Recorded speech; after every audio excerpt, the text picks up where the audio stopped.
Welcome to the Messina Connection, where we cover sports, music, people, and a little bit of politics. Can you handle the conversation?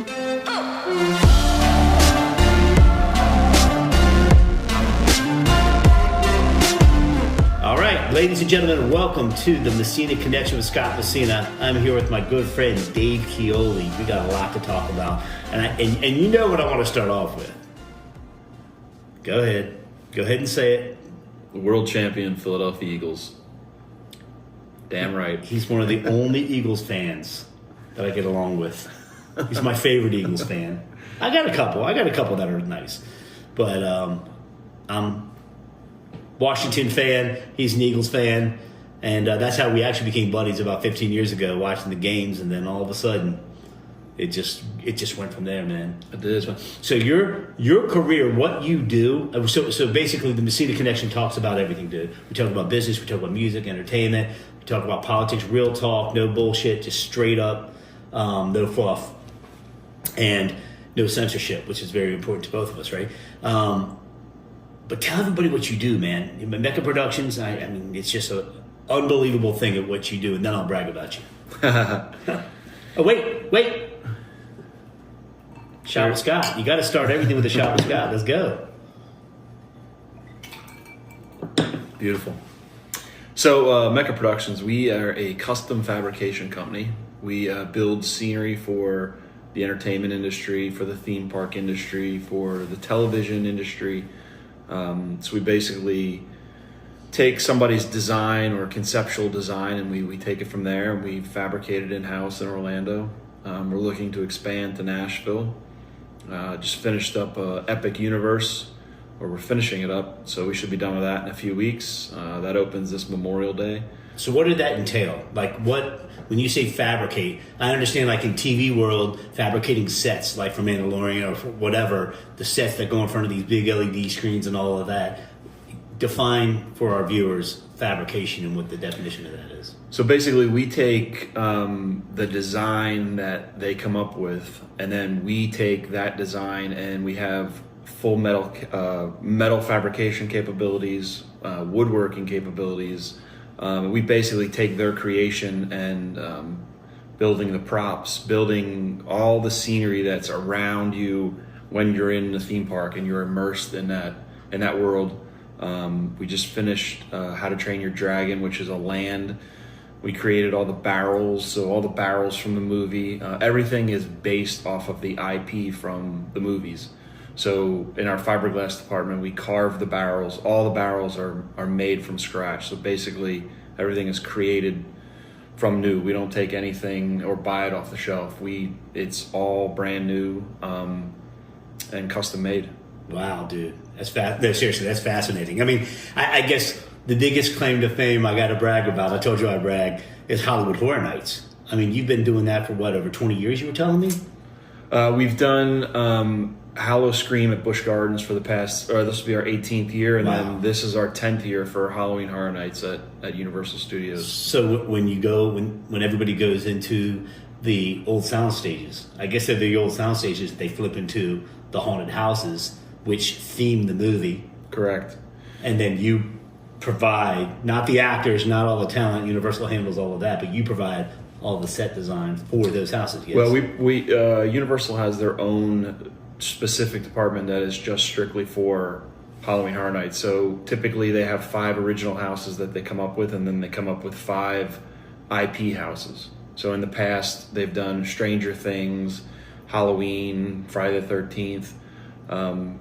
So every year it's a whole new concept, and that's about 10 months out of our year is working on building the houses for Halloween. That's to code per Orange County. So we build just like you're building a house. So we build the house, we get it inspected, and then from there we take their design and build the Halloween houses. Jeez. I remember you telling me after Halloween last year, I remember you telling me, yeah, dude, we're starting on next year already. I was like, good night. And I guess, the equivalent to that would be the Super Bowl halftime shows. I know they start immediately, and I know some of the other, they just It takes a whole year to put something together. I mean, all Christmas stuff is taking place in April because by the time it's edited or put together or whatever, it's 7 months. You're singing, so Christmas in April and May is real, right? Yeah, we usually finish the Halloween houses usually the end of July. We're done. We're 100% done with all the houses.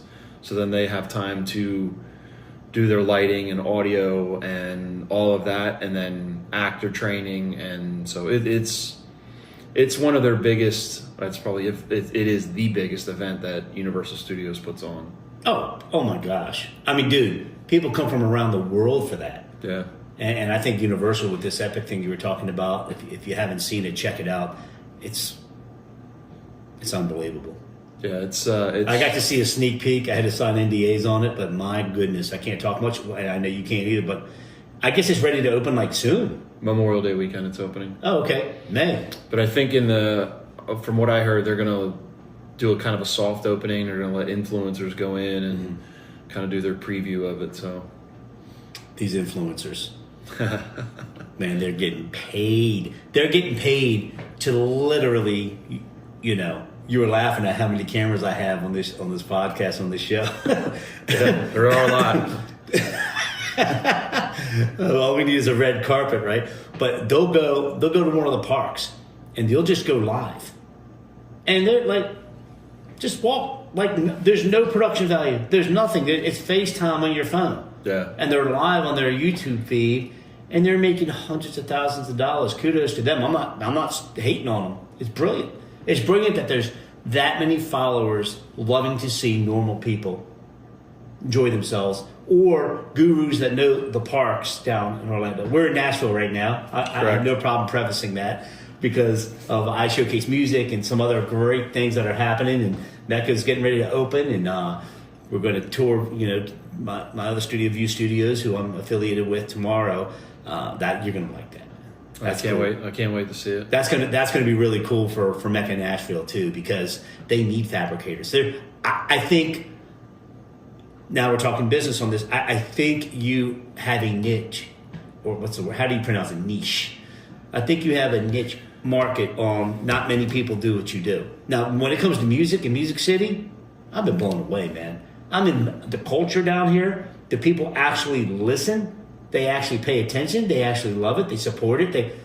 But I think you have an issue on what you're doing, because I don't think that there's a lot of you down here. No, I don't think there's many down here. So, but I don't know how much. I mean, do they still make music videos? I think they do. I don't think they're as high budget. I don't think you're doing $1 million Thriller, Michael Jackson Thriller videos anymore. And that's a whole nother ball game, man. I mean, what they do. They'll go crazy on the video, but then the artist doesn't realize that, dude, you're paying that back. Right. Oh, yeah. You're paying that back. And you're paying that back pennies on the dollar, because every record company will recoup their money. So they have no problem spending it. But, Jelly Roll had a documentary. There was a something recently. He explained it so well. He was like, and all he's trying to do is just like what I'm trying to do with I Showcase Music and I Showcase TV. I want to help people. I want to educate people. I want to, dude, they just don't know. There was, in the NFL, there was actually a group of veterans that started classes trying to teach the players how to responsibly use their money. Sure. So I knew you play for 5 years, you get hurt, you're done. You play. Some people play for 10. Not everybody's Tom Brady, right? They need that in the music industry. I think it needs to be completely upfront and completely, hey, okay. Oh, yeah. If you want that $500,000 video, or you want that $250,000 video, you're going to pay this back, and you're not going to pay it back. Nobody's buying records, dude. Yeah. Well, Snoop even came on. He got 1 billion streams and only made like $42,000 on 1 billion streams, and he was like, "What the heck? What the hell is this about?" Yeah. So somebody at that caliber, at that level of fame, could really help the system and make it. And the music, I could go on and on about this, to which I am. The music industry, the music streams are making more royalties than the video. Hear what I just said? Oh, yeah. When I'm streaming on Amazon and I'm streaming on Tubi and I'm streaming It's like 0.0021% of a penny per minute streamed.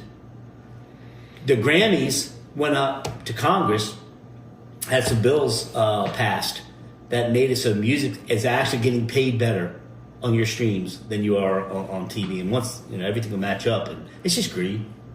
Oh, sure. Yeah.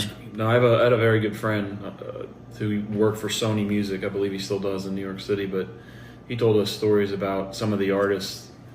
They would get advanced $1 million to record their album, and then when the sales didn't, I think that's one of the things that Jelly Roll talked about. Oh, you knew what I was talking about. Mm-hmm. You saw that? You saw that interview? Well, it was great. I know this artist, which I won't name. They were given $1 million, and their album sales only did like 400,000 or 500,000. You have to give that money back of what you didn't make, of what they didn't make on giving you that $1 million. So this artist owed that money back, and they went out and they spent all that money. They spent the $1 million. So then they had a. So they were in debt for 600,000. Then Sony had to go after them to get the money back. It's crazy industry. It's a savage industry, but there's time for change. Sure. The whole country's changing right now. If we want to talk a little politics, I'm all in. The country's changing. It's exactly what I voted for. It's better than I expected. And it's like, I've known for so long how much corruption. That was a great segue, man. Sure. You said your own podcast, dude. That was a beautiful transition. I don't have enough cameras. You got me as your buddy. You're good. So, I have known, I'm from D.C. originally, and born and raised, man, 28 years. And I'm just like, moved to Orlando, been there for 25 years. And I knew, it's the most... it's just going to come to fruition. It's going to come to the forefront of the most beautiful thing in the world is the fact that the richest man in the world is crossing T's, dotting I's. Oh well, he doesn't have clearance. He doesn't have security. This dude makes rockets for NASA. He has more security than anybody has security. What the hell are you talking about? Right? So for him to get it right and all of that, I have, and I'm not going to mention them either, family members, friends, a lot of people work for the government. Right. And I would hear, by 11 a.m. they're done. Their day is completely done. There's the productivity. Yeah. And it's like, not anymore. Not anymore, man. I am so glad the fat's getting ready to get cut, and it's just going to be so great for this country. The amount of taxes I pay, I like to know where my money's going. And the fact that my mom is about to be 82 and she's worried about her Social Security, and then you find out that, a million plus people are getting checks every month, then they're 150 to 200 years old. 150 years old. I just think that the corruption is so deep that, and they're trying to block him right now. They're trying everything they can to stop him from figuring out where all this wasteful money is going.